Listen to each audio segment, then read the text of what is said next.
Here's how you can create this crazy zoom in from space transition to your video.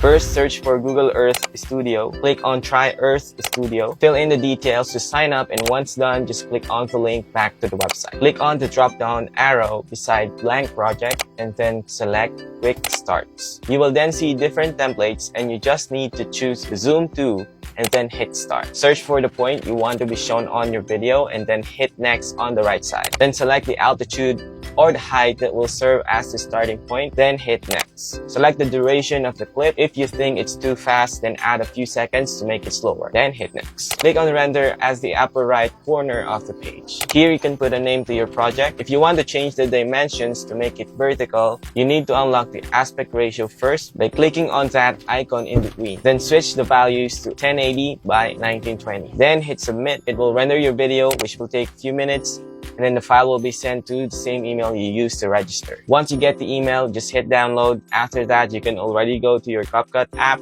and then use that clip from Google Earth to your video.